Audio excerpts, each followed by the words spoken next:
아주대학교 심리학과 명예교수님이신 이민규 교수님이란 분이 계신데요. 이분이 쓰신 실행이 답이다라는 책이 있습니다.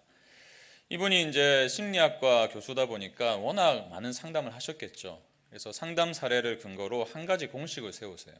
그게 뭐냐면 성과는 그 사람이 가지고 있는 역량에 달려 있는 것이 아니라 역량과 더불어서 실행력이 있어야 된다. 역량 곱하기 실행력이 곧 성과다. 이런 등식을 세우십니다. 무슨 말이냐면 아무리 좋은 생각과 아무리 좋은 마음이 있다 하더라도 그 마음과 생각을 실행하지 않으면, 실행력이 제로라면 곱하기를 아무리 해도 제로가 되겠죠. 성과 역시 제로가 될 수밖에 없다는 것입니다. 그러면서 이제 실행력을 갖추기 위한 방법도 소개하고, 더불어서 우리가 실행하지 못하게 하는 여러 가지 이제 잘못된 신념들도 몇 가지 소개하시는데, 그 중에 한 챕터의 부제가 제 눈에 들어왔습니다. 이런 내용이에요. 간절히 원하고 생생하게 상상하면 무조건 현실이 된다. 마침표가 아니고 물음표예요. 과연 그럴까라는 거예요. 사실 이 말은요, 간절히 원하면 된다. 이 말은 수많은 사람들이 오래전부터 가지고 있는 신념 중에 하나입니다. 간절히 원하면 이루어진다.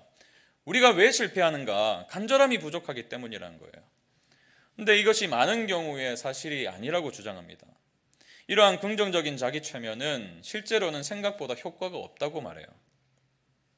오히려 이것이 목표를 이루는 데 장애가 될 수 있다는 거죠. 그러면서 이제 한 연구의 예를 제시해 주시는데, 이 심리학자 중에서 리엔 팜이란 분이 계시대요. 이분이 이제 한 대학의 학생들에게 한 가지를 요청했습니다.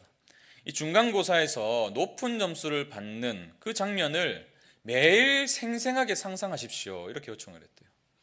그리고 나서 그 요청을 하지 않는 학생들과 중간고사가 끝난 다음에 그 결과를 비교해 봤더니 어떻게 나왔을까요? 예상과 달리 높은 점수를 받는 것을 상상했던 그 학생들이 그렇지 않았던 학생들보다 공부 시간도 적고 성적도 더 낮은 것으로 나타났어요. 왜 그럴까요? 이 지나치게 긍정적인 결과를 상상했기 때문에 아무것도 하지 않은 거예요. 나는 그렇게 될 것이다. 그것만 상상했기 때문에. 정작 그 목표를 위해서 실행하지 않았기 때문이죠. 이분의 말을 한번 직접 들어보세요. 장밋빛 미래를 상상만 하는 사람들은 성공에 이르는 과정에서 더 쉽게 좌절할 수 있고 상상 속으로 도피할 가능성이 더 많다. 뭐 이런 예를 들 수 있겠죠. 지나치게 이상적인 사랑을 꿈꾸는 사람은요, 바로 눈앞에 있는 사람의 소중함을 모르고 그 사람을 떠나보내기 마련입니다. 가능성이 없는 사업에 대한 장밋빛 환상을 가진 사람은 자신의 모든 자산을 거기에 투자했다가 손실을 보죠. 대박의 꿈에 빠져서 이거 한 건 하면은 내가 대박을 칠 것이다. 그래가지고 이제 도박에 빠진 사람도 많고. 여러분, 이런 사람들의 특징이 뭐예요? 간절히 원합니다. 원하는 것을 생생하게 상상도 해요. 내가 이렇게 될 거야. 근데 그게 전부라는 거죠. 그래서 이분이 한 가지 대안을 제시합니다. 우리에게 필요한 것이 있는데, 결과지향적인 시각화. 이게 뭐냐면 그 결과, 미래를 상상만 하는 것. 긍정적인 결과만 상상할 게 아니라, 물론 이것도 너무나 중요하지만 과정지향적인 시각화도 필요하다. 그 결과를 위해서 오늘 내가 어떠한 삶을 살아갈 것인가, 내가 할 일을 생각하고 실천하는 것이 필요하다는 거예요. 제가 이분의 책을 쭉 살펴보면서 문득 우리의 신앙과 좀 맞닿아 있는 부분이 있다는 것을 발견했습니다. 우리도 그렇게 생각하지 않습니까? 간절히 원하고 생생하게 상상하면 무조건 현실이 된다. 이런 신념을 우리의 신앙과 혼돈할 때가 있는 것 같아요. 그리고 우리는 거기에 종교적인 이름을 붙이죠. 기도. 기도는 너무 중요합니다. 얼마나 기도가 중요한지 기도를 영적인 호흡이다라고 비유해서 말하잖아요. 근데 여러분, 많은 그리스도인들이 빠져있는 한 가지 오류가 있어요. 기도는 진짜 열심히 해요. 근데 기도만 해요. 얼마 전에 제가 드라마를 보는데 한 가정의 모습을 보여주더라고요. 아들은 진짜 힘들게 취업을 준비하면서 살아가고, 아버지는 투자하는데 실패해가지고 날마다 술을 드시고 알코올 중독으로 살아가고, 근데 엄마는 뭐 하고 있냐면 캐리어에 짐을 싸고 있는 거예요. 아들이 장을 보고 와가지고 엄마 어디 가냐고 물어봤더니 엄마가 기도원에 100일 합숙 기도하러 간다고. 그래서 아들이 이렇게 말해요. 지금 상황인데 무슨 100일씩이나 가냐고. 정신 좀 차리라고. 그래서 엄마가 아들을 꼭 끌어안고 나지막하게 이렇게 속삭입니다. 지금 이렇게라도 사는 게 누구 때문인데? 다 내가 기도해서 그런 거잖아. 응? 우리 가족 행복하게 해달라고, 더 성공하게 해달라고. 그래서 곧 응답이 올 거야. 엄마가 더 열심히 기도할게. 저는 이 장면을 보면서 참 많은 생각들이 스쳐 지나갔습니다. 얼마나 많은 그리스도인들이 현실의 삶과는 분리된 채, 아까 말했잖아요, 그러한 현실 속에서 여러 가지 어려움들이 있다는 것을 도피하려고 현실과 분리된 채 기도만 하고 있는지 그 민낯을 제가 보게 되었던 것입니다. 여러분, 꼭 한 가지 우리가 기억해야 될 게 있어요. 우리의 신앙은요, 절대로 삶과 분리되어서는 안 됩니다. 우리의 일상과 분리되어서는 안 돼요. 우리의 신앙은 긍정적인 결과를 상상만 하는 것이 아니라 그 꿈을 가지고 오늘을 살아가는 게 신앙이에요. 기도를 통해서 하나님이 이루실 것을 기대하면서 오늘을 그 기도한 대로 살아가는 것이 우리의 신앙입니다. 그래서 제임스 패커도요, 기도라는 책에서 이렇게 말하더라고요. 행동 없는 기도는 기도 없는 행동만큼이나 불완전하다. 우리의 기도는 하나님의 뜻을 행하는 우리의 실천과 함께 가야 됩니다. 여러분, 누군가를 사랑할 수 있도록 도와달라고 기도하고 계십니까? 그러면요, 그 대상을 위해서 뭔가라도 해야 돼요. 그 사랑을 표현할 수 있는 기회를 잡아야 됩니다. 우리 교회가 건강하게 성장하기를 기도하고 계세요? 정말 원하십니까? 그러면요, 교회의 건강을 위해서 내가 자라야 됨을 자각해야 돼요. 그리고 매일 큐티를 통해서 말씀으로 성장해 가는 것입니다. 사랑하는 사람이 복음을 통해서 구원받길 기도하고 계십니까? 복음을 전할 기회를 주실 때에 망설여서는 안 됩니다. 입술을 여셔야 돼요. 다음 세대를 위해서 기도하고 계십니까? 주님, 우리 청소년부 부흥하길 원합니다. 그러면 교사에 지원하세요. 지금 한 달째 광고를 하고 있습니다. 그 한 사람 찾고 있어요. 교사 한 사람. 여러분, 특별히 오늘날 포스트 모던 사회를 살아가는 우리에게는 우리의 신앙을요, 삶으로 드러내는 거, 우리가 믿는 대로 살아가는 것이 더 중요해졌어요. 이 권수경 교수님이란 분이 이 시대의 특징을 이렇게 말합니다. 개인의 삶에서 효력이 입증된 것만 진리로 수용하고 사랑하는 시대다. 무슨 말이에요? 우리가 믿는 진리가, 우리가 믿는 이 복음이라는 진리가 정말 우리의 삶을 변화시켰는지 드러나게 될 때 비로소 사람들이 관심을 가진다는 거예요. 저기에 진짜 뭔가 있는가 보다. 만약에 우리가 믿고 진리라고 주장하는 이 복음이 실제로는 아무런 능력도 없다면, 실제로 우리의 삶에 그 어떤 영향도 미치지 못하는 무능력한 것이라면 아마 사람들은 우리에게 이렇게 말할 것입니다. 친절한 금자씨의 명대사 있죠. 너나 잘하세요. 여러분, 사실 이 시대의 그리스도인들, 즉 그리스도의 제자들을 향해 주시는 성경의 가르침, 하나님의 메시지는 너무나 선명합니다. 요한 1서는요, 실천을 엄청 강조해요. 하나님을 안다고 말하는데 정작 하나님의 뜻을 행하지 않는 사람을 거짓말장이라고 말합니다. 요한 1서 2장 4절 보세요. 그를 아노라 하고 그의 계명을 지키지 아니하는 자는 거짓말하는 자요, 진리가 그 속에 있지 아니하되. 더 나아가서요, 사랑은 말이 아니라 행동하는 데 있다고 강조하죠. 3장 18절. 자녀들아, 우리가 말과 혀로만 사랑하지 말고 행함과 진실함으로 하자. 야고보도 똑같은 소리 하는 것 아닙니까? 야고보서 2장 17절. 이와 같이 행함이 없는 믿음은 그 자체가 죽은 것이라. 아무리 우리가 믿음이 있다, 내가 정말 복음이란 진리를 믿고 있다고 말을 하는데 우리의 삶에 그 어떤 능력도 드러나지 않는다면, 그 어떤 행함도 드러나지 않는다면 어쩌면 우리의 믿음이 잘못된 것일 수 있다는 거예요. 여러분, 우리의 믿음은 우리의 삶을 통해서 증명됩니다. 그리스도의 제자는요, 주님을 따르는 사람들은요, 듣기만 하는 자가 아니에요. 참된 제자는 들은 것을 행동하는 사람입니다. 이런 면에서 오늘 본문에 기록된 주님의 말씀 또한 우리에게 경종을 울리죠. 오늘 본문은 6장 20절부터 시작된 소위 평지 설교라고 불리는 그 긴 설교의 결론이에요. 이 설교를 듣는 대상이 누구였습니까? 20절을 보십시오. 예수께서 눈을 들어 제자들을 보시고 이르시되. 제자들이에요. 예수님을 존경하며 따랐던 사람들입니다. 예수님을 충성의 대상으로, 다시 말해서 주, 퀴리오스라 부르면서 예수님께 나아온 자들이에요. 그런데 그들은 주님께서 그들을 향해서 한 가지 문제 제기를 하십니다. 46절 보십시오. 너희는 나를 불러 주여 주여 하면서도 어찌하여 내가 말하는 것을 행하지 아니하느냐. 입술은 분명히 예수님을 주라고 고백합니다. 그러나 정작 그들의 삶에는 주님의 뜻이 드러나지 않는다는 거예요. 어찌하여 내가 말하는 것을 행하지 아니하느냐. 여러분, 주님께서 그들에게 무엇을 말씀하셨습니까?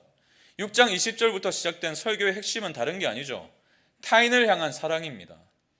원수를 사랑하라. 타인의 필요를 위해서 가진 것을 나누라. 베풀라.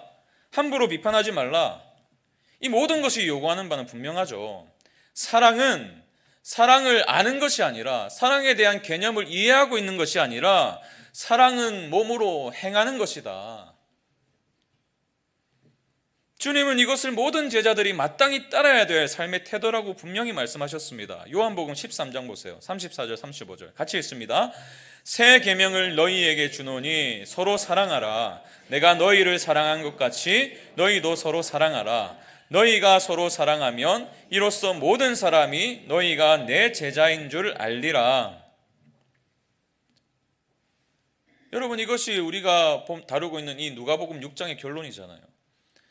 제자가 되는 것은 지식을 습득하는 과정이 아닙니다. 지식만 가지고는 부족해요. 지식이 너무 중요하죠.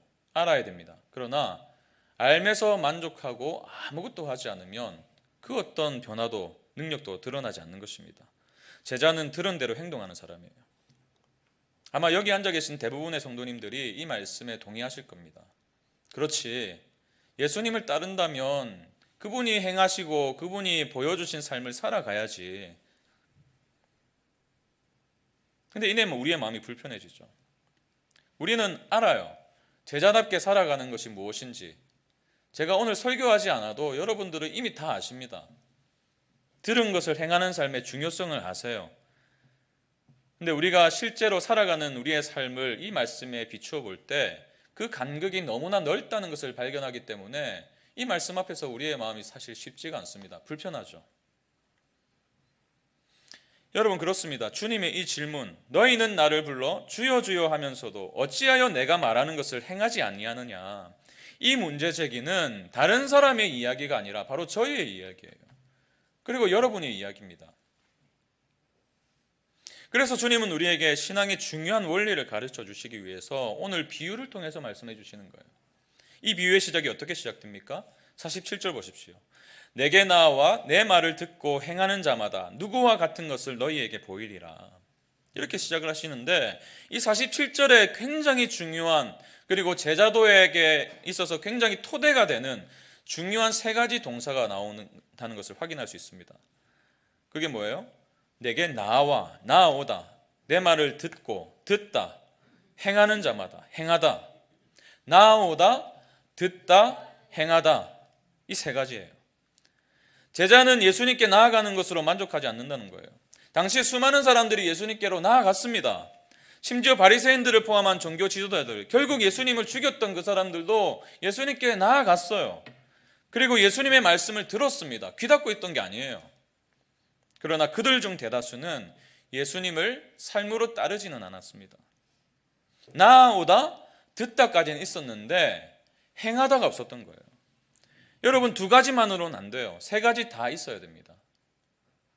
제자는 예수님께 나아와서 그분의 말씀을 듣고 그 들은 것을 행동하는 사람이에요. 이것이 진정한 제자입니다. 그러나 오늘 많은 그리스도인들이 나아오고 듣는 것은 너무나 잘해요. 근데 여기에서 머물러요. 그래서 19세기 철학자 키르케고르는 한 가지 우화를 통해서 이 말씀을 듣고 행하지 않는 삶이 어떤 삶인지를 이렇게 지적하고 있습니다. 오리가 있어요. 오리 세계에 오리 교인들이 있습니다. 이제 오리 교인들이 주일에 돼가지고 예배를 드리려고 교회 예배당에 나가요. 뒤뚱뒤뚱 걸으면서 나갑니다. 근데 그날 오리 목사님이 하나님이 주신 비행 능력에 관해서 열정적으로 설교를 하는 거예요. 여러분, 이 날개 덕분에 여러분은 어디든 날아갈 수 있습니다. 이 날개만 펴면 하나님의 능력으로 날아오를 수 있습니다. 그 말씀에 막 오리들이 은혜를 받아가지고 저기저기서 막 꽥꽥꽥 하면서 아멘 아멘 하는 거예요.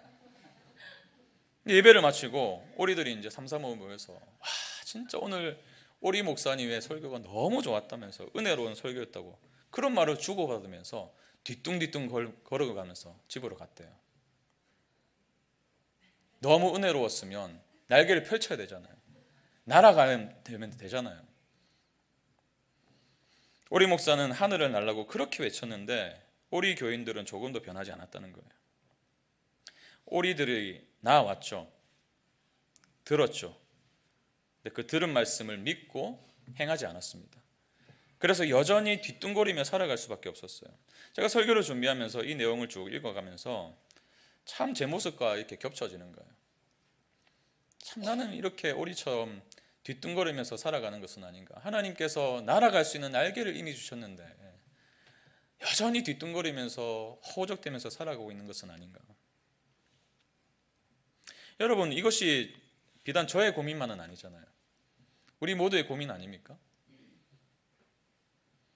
우리는 왜 행하도까지 나아가지 못할까? 김영희 목사님이 이 원인을 두 가지 결핍으로 보더라고요. 이 두 가지 결핍이 있기 때문에 우리가 순종하지 못한다. 먼저는 이겁니다. 권위 인정의 결핍이에요.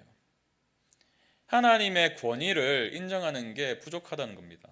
우리는 예수님을 주라고 고백하죠. 그러나 실제 우리의 삶을 살아가는 현장에서는요, 여전히 우리의 생각과 또 시대적인 흐름과 여러 가지 정세들과 여기에 더 권위를 둔다는 거예요.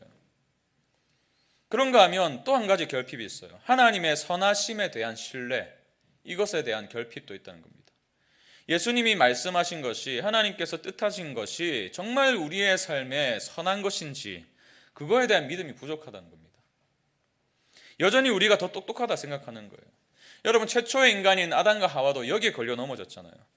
그들은 자신들이 하나님보다 더 똑똑하다고 생각했어요. 결론적으로 말하면 하나님이 분명히 선과 악을 알게 하는 나무의 열매는 먹지 말라, 다른 모든 것들은 다 허용되지만 그것만은 먹지 말라 하셨는데 자신들의 판단을 믿은 거죠. 이걸 먹으면 나쁜 일이 아니라 더 좋은 일이 생길 거야. 예수님의 말씀대로 사는 것보다 내 뜻대로 사는 것이 더 선하다고 믿기 때문에 우리는 사실 결정적인 순간이 오면 들은 대로 살기를 포기해버립니다. 결국 뒤뚱거리며 사는 것이 하늘을 날아오는 것보다 더 좋다고 여기기 때문에 우리는 듣는 것보다 듣는 것에 머무른다는 거예요. 이것을 오늘 주님 주시는 비유에 접목을 하자면 그리스도인들은 딱 두 가지의 종류의 그리스도인들이 있다는 것입니다. 땅을 깊이 파는 사람과 땅을 파지 않는 사람. 48절 49절 보십시오.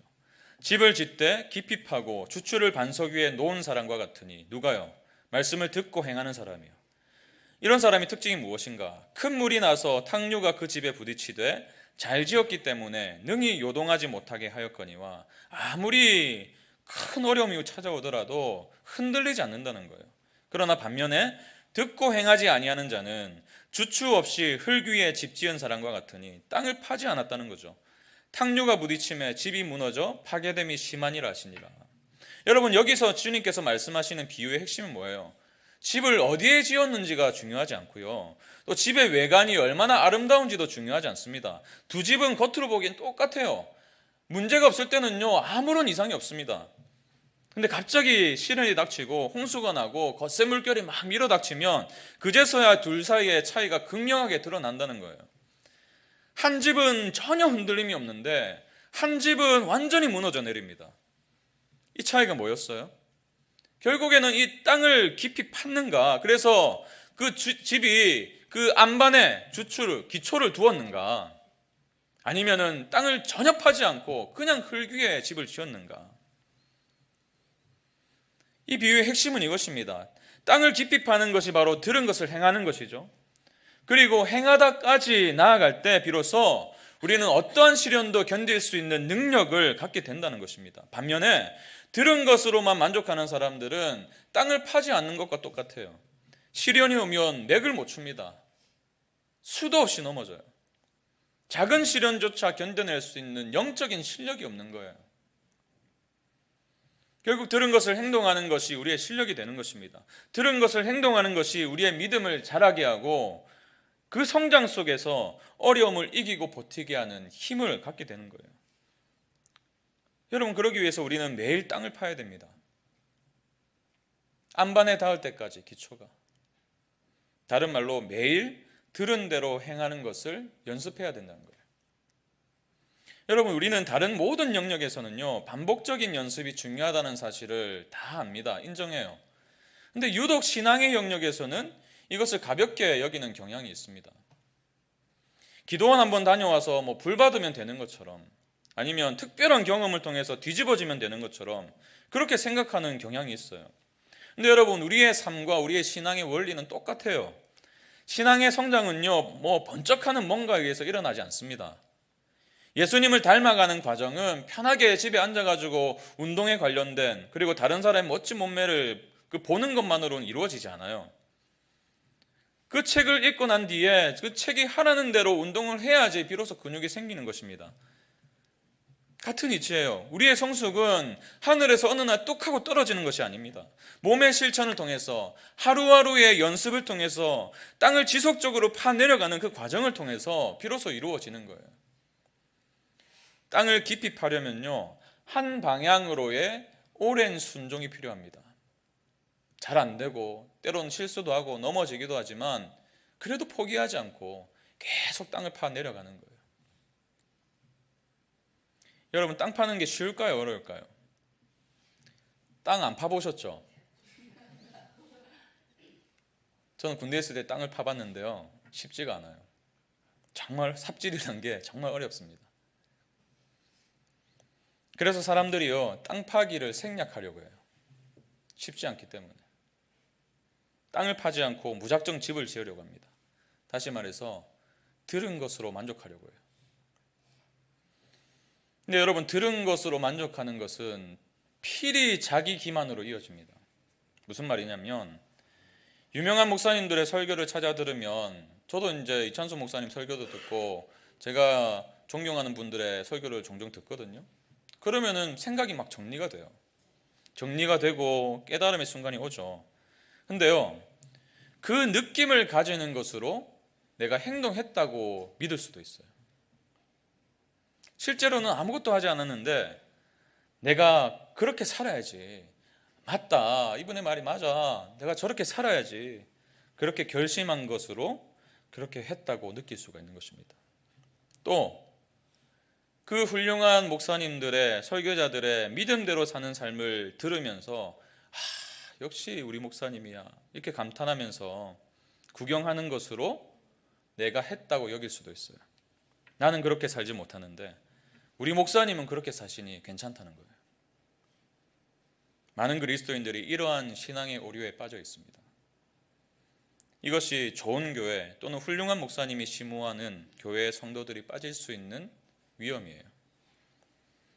제가 분당 우리 교회에서 1년간 교구 목사를 하면서 빠졌던 오류가 이것입니다. 제가 이찬수 목사님을 이전에는 사실 가깝게 지낼 수도 없었고, 분당과 부산이 멀잖아요. 그리고 2012년도인가요? 그때 제자훈련 세미나에 오셨을 때 그때 멀리서 한번 뵀던 게 전부였어요. 근데 가까이서 뵈니까요, 설교하신 대로 살아가시려고 엄청 애를 쓰시더라고요. 그게 막 느껴져요. 그래서 스물아홉 목사들이 모일 때마다 해주시는 말씀들이 너무 좋은 거예요. 이분의 삶이 그 말씀을 막 뒷받침하고 있으니까 그 말씀들이 막 마음에 꽂히는 거죠. 제가 이제 제 노트북에 보시면 메모가 이만큼 있거든요. 다 이찬수 목사님 말씀이에요. 회의 때마다 말씀하시는 거 다 메모하고, 그러면서 은근히 제 마음에 이런 교만이 싹트기 시작했습니다. 나는 이 귀한 분을 독대하는 사람이지. 여러분, 이찬수 목사님 엘리베이터에서도 만나신 분 계신가요? 또 1만 성도 파송운동이란 이 시대적인 소명에 부름받은 사람이다. 그러니 내가 얼마나 훌륭한 목사인가. 제가 입 밖으로는 절대로 내뱉진 않았지만 참 밑바닥에 이런 마음이 도사리고 있다는 것을 제가 언젠가 한번 발견했어요. 지금 생각해도 얼마나 부끄러운 생각인지 모르겠습니다. 근데 여러분, 제가 이런 생각을 갖고 있다 보니까요, 실제로 개척하는데 진짜 어려움이 많았잖아요. 그 과정에 어려움이 막 찾아오니까요, 제 영적인 실력이 드러나는 거예요. 말은 주를 위해 죽으라고 막 외치는데 정작 주를 위해 죽기보다 어떻게 하면 내가 죽지 않을까, 피하고 싶은 마음이 막 가득 차는 것을 제가 발견했습니다. 땅 파기를 생략했기 때문이 아닙니까? 들은 것은 너무나 주옥 같은 말씀을 들었는데 그 들은 대로 행하지 않았기 때문이 아닙니까? 들은 것만으로 내가 행동했다 착각했기 때문은 아닌가요? 여러분, 이처럼 땅을 파지 않고 집을 지은 결과는 긍정적이지 않습니다. 49절 보십시오. 듣고 행하지 아니하는 자는 주추 없이 흙 위에 집 지은 사람과 같으니 탕류가 부딪힘에 집이 곧 무너져 파괴됨이 심하니라 하시니라. 집이 곧 무너져 파괴됨이 심하니라. 그 결과를 적나라하게 표현하기 위해서 주님이 사용하신 단어들을 보세요. 곧 무너져, 즉시 무너져요. 시련이 오면 버틸 힘이 없는 거예요. 즉시 무너져. 파괴됨이 심하니라. 조금만 무너지는 게 아니라 완전히 무너져 내립니다. 완전히 절망합니다. 들은 것을 행동하지 않았기 때문에, 들은 것을 조금이라도 행하지 않았기 때문에 그 행함 속에서 발견하게 되는 하나님의 능력을 경험하지 못하고 하나님의 살아계심을 평생도록 신앙생활하면서 경험해보지 못했기 때문에 조금만 어려움이 찾아오면 막 마음이 완전히 무너지고 얼굴이 그냥 시커매지고 날마다 죽을 상으로 그렇게 살아가는 것 아니겠습니까? 여러분, 그냥 신앙은 그저 지식을 습득하는 과정이 아닙니다.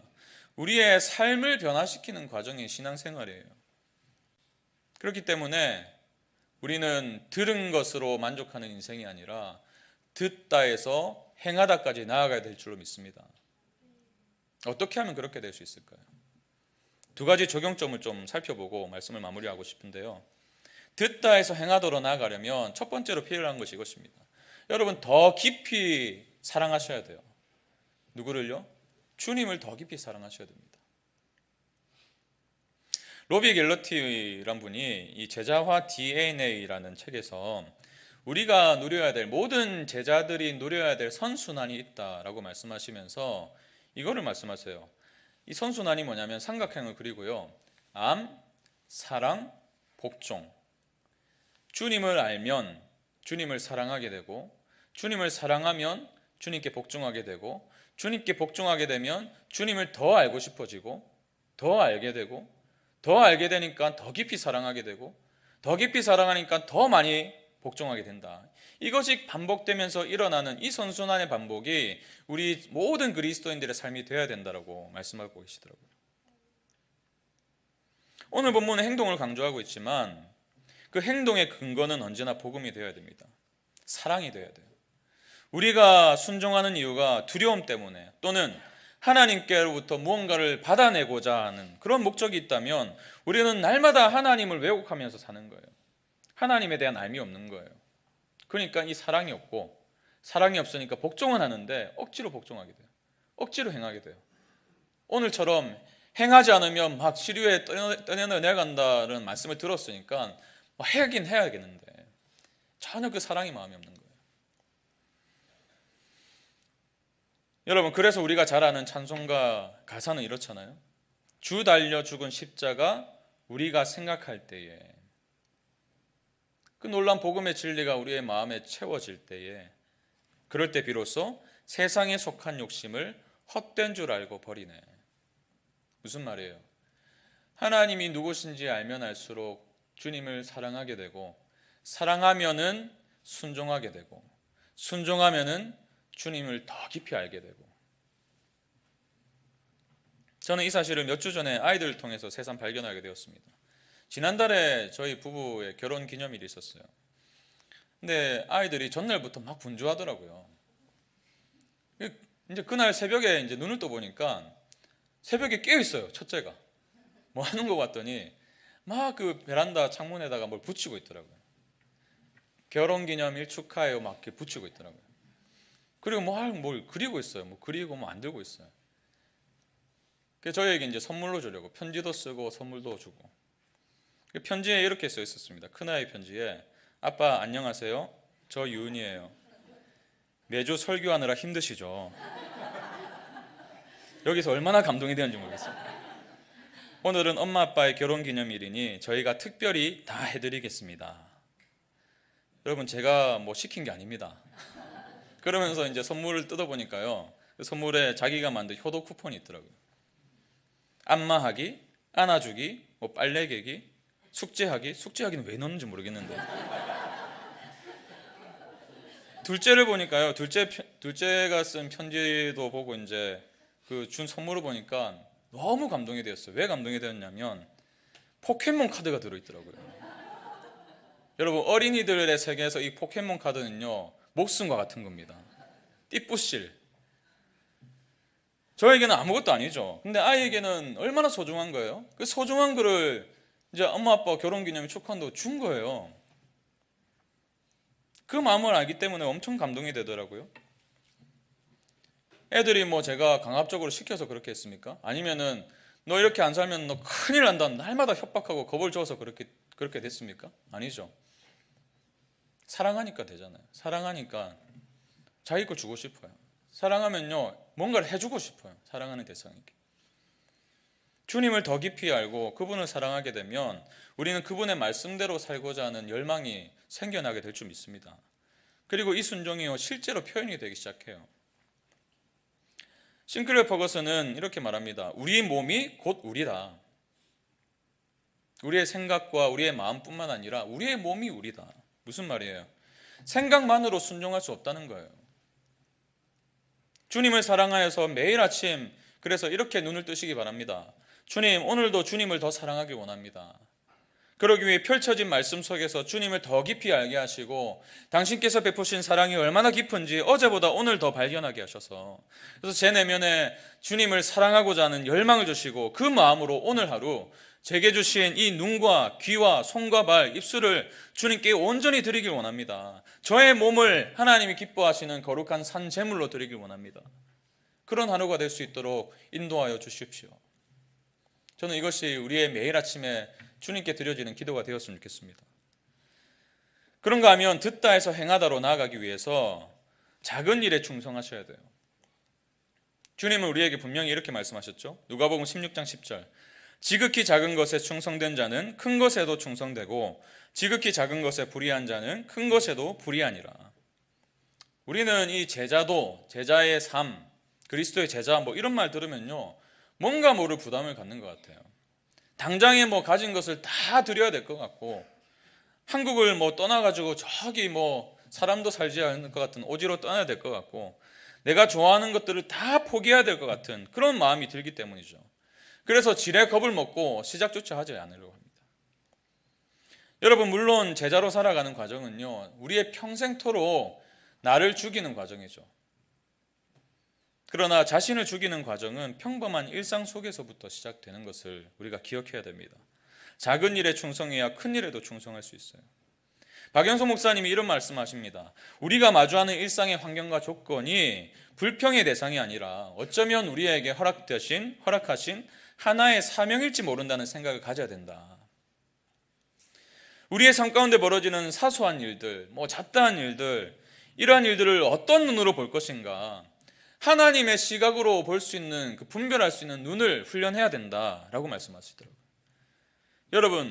여러분의 삶에서 일상에서 일어나는 수많은 일들, 그 작은 일들, 그 사소한 것을 대하는 우리의 태도가 결국 우리의 실력이 되는 거예요. 영적인 실력이 되는 것입니다. 직장인들은 밤낮 회사에서 시달린다고 의미 없는 일을 하는 것 같다고 불평을 하죠.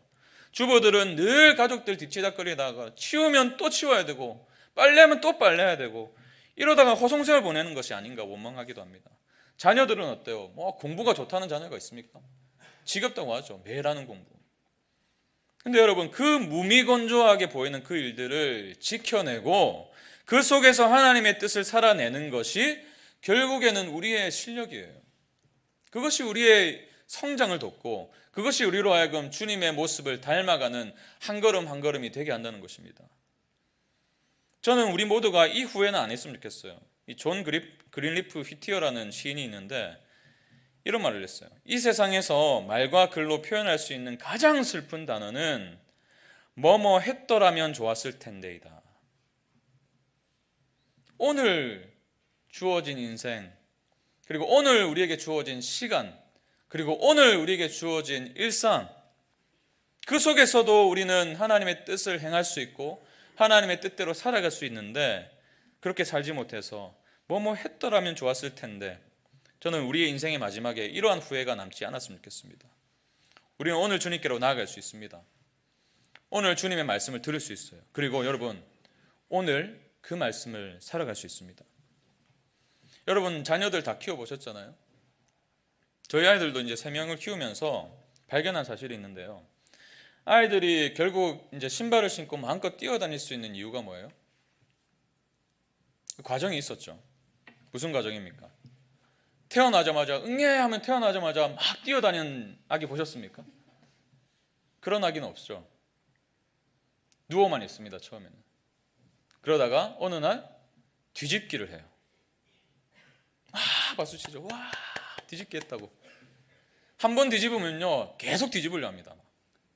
목에 힘이 들어가죠. 그러면서 목에 힘이 생겨요. 뒤집고 나서 고개를 듭니다. 그러다가 어때요? 조금씩 팔에 다리에 힘이 생기면서 기어다니기 시작하죠. 기어다니다가 뭔가를 시선이 계속 위로 향해요. 뭔가를 짚고 일어서죠. 그리고 그 짚었던 것을 끌고 다니면서 한 걸음 한 걸음 걷기 시작합니다. 그러다 그 순간이 오죠. 아무도 신경 쓰지 않았는데 한 발짝 한 발짝 떼면서 걷는다! 저희도 첫째 때는 그 감동이 이제 더 깊잖아요. 그 순간을 잊지 못해요. 처음 혼자 걸었던 그 순간. 우리는 알죠. 갑자기 아이가 걷게 되지 않았다는 사실을 압니다. 그 수많은 과정들이 필요했고 있었어요. 우리의 삶도 마찬가지입니다. 우리의 신앙도 우리는 내일 아침 눈을 탁 뜨면은 내가 이만큼 자라나길 바라지만 그런 일은 없어요. 땅을 파는 과정이 필요합니다. 매일매일 작은 일부터 충성되이 살아갈 때, 그럴 때 우리는 마침내 뛰어다니게 될 거예요. 지금은 뒤집기도 어려우세요? 뒤집기 열심히 하세요. 기어다니는 게 조금 부족하십니까? 열심히 기어다니세요. 그러다 보면 짚고 일어서게 될 날이 올 거예요. 짚고 일어서게 되면 걸어다니는 날이 오게 될 것입니다. 걷다 보면 뛰게 될 거예요. 왜 그럴까요? 주님이 여러분과 함께 하시잖아요. 주님은 이 엄중한 경고를 하시고 십자가로 가셨습니다. 이 엄중한 경고가 끝이 아니었어요. 그것을 할 수 있도록 본인이 십자가로 가셨어요. 그리고 그 십자가 위에서 이 모든 일을 다 이루시고 우리로 하여금 뛰어다니는 삶을 살아갈 수 있도록 성령 하나님을 보내시고 그 능력 가운데 살게 하시는 거죠. 저와 여러분의 인생이 맞다, 그렇지, 여기서 끝나는 인생이 되지 않길 바랍니다.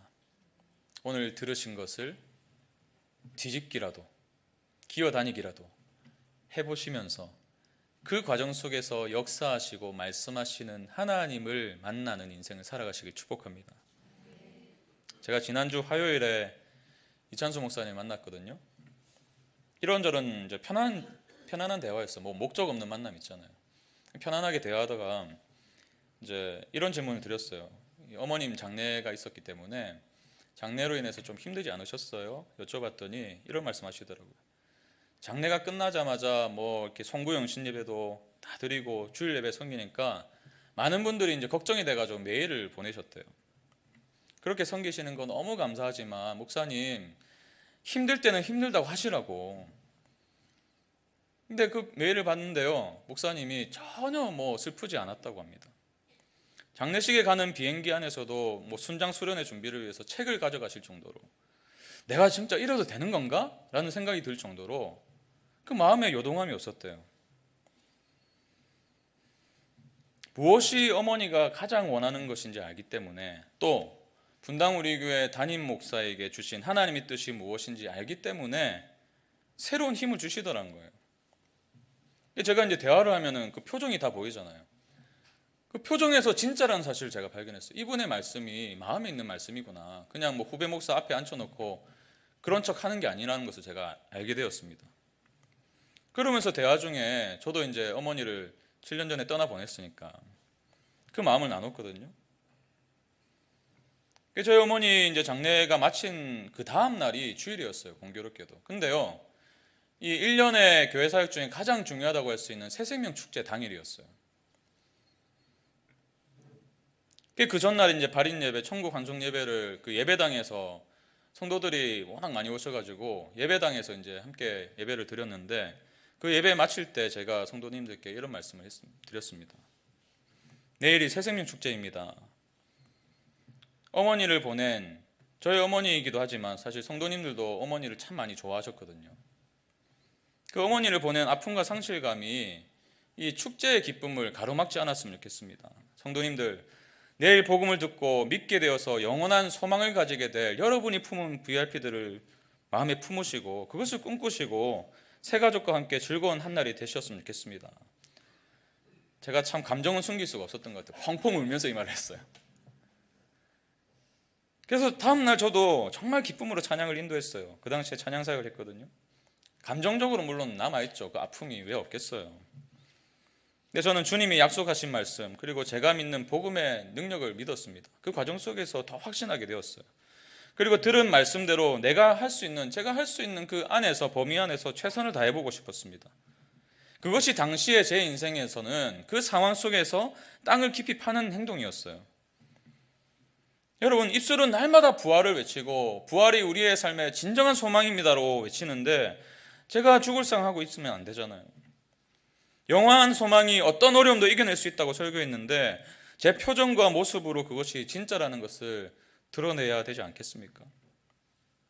그때 제가 그 찬양 인도를 하면서 부른 찬양 중에 하나가 주품에 품으소서였어요.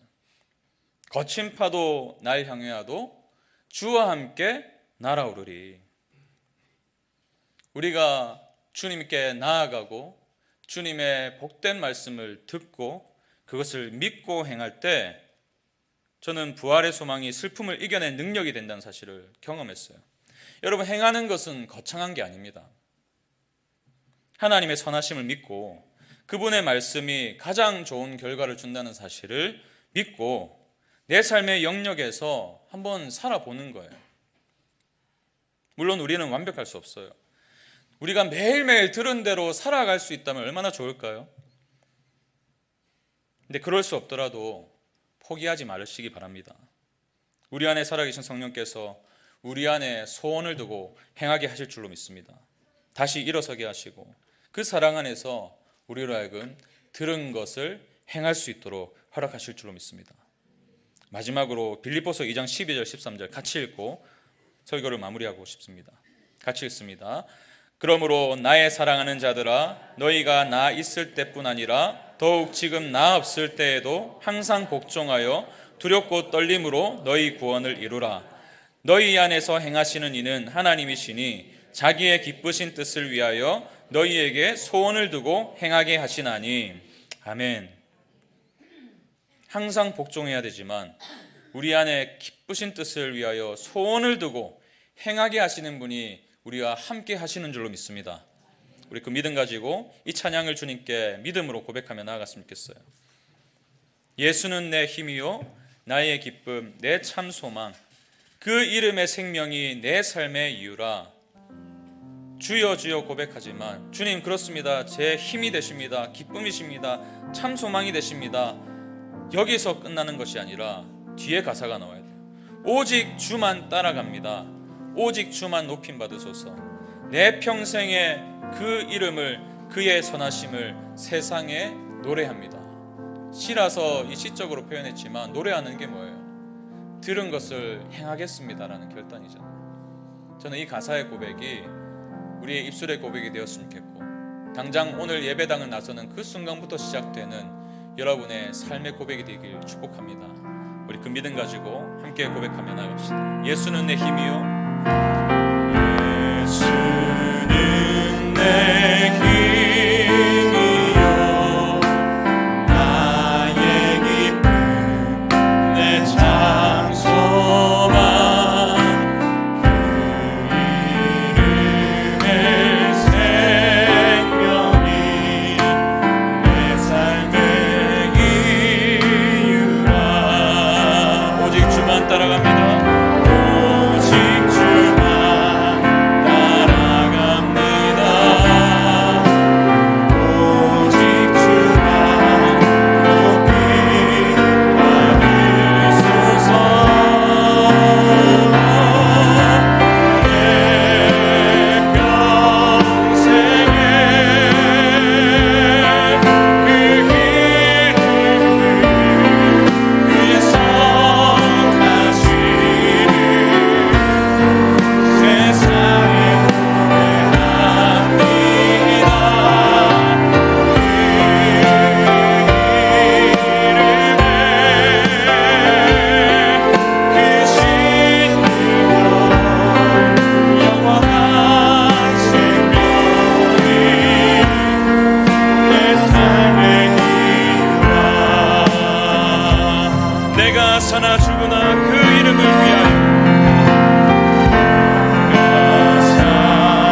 위해서 기도했으면 좋겠습니다. 주님, 더 이상 우리가 뒤뚱거리며 걸어다니는 오리가 되지 않기를 원합니다.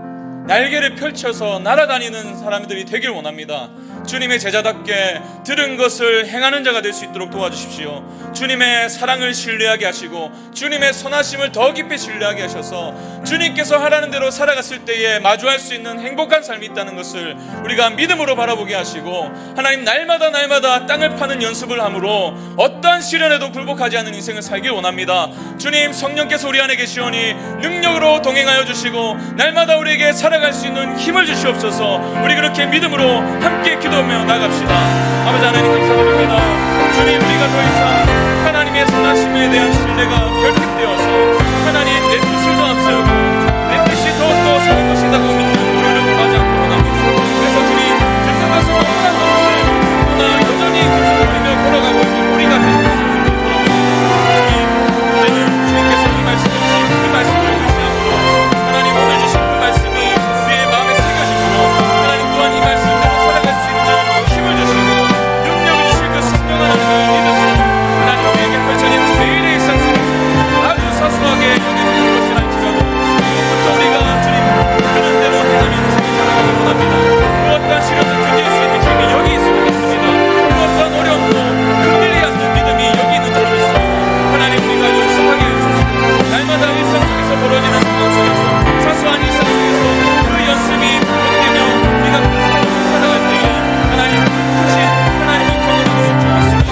우리의 자금보다 훨씬 더 크시고 하나님, 우리의 생각보다 훨씬 더 크신 하나님, 우리가 그 뜻대로 살아갈 때에 그 삶이 감정 속에 계신 분을 발견하게 될 줄 믿사오니 하나님, 우리가 더 이상 들은 것으로 만족하면서 다른 사람들이 그렇게 살아가는 것을 바라보는 그 책이 아니라 내가 실제로 하나님을 경험하며 내 삶의 역사를 경험하시고 그 삶을 주관하신 하나님을 만날 수 있도록 주께서 인도하여 주시옵소서. 그의 크신 능력, 그것이 나의 능력임을 우리가 삶으로 경험할 수 있도록 인도하여 주시옵소서.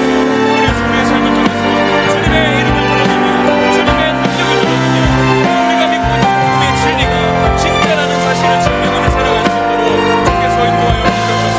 주님, 우리가 드린 오늘의 결단도 주님께 맡겨드립니다.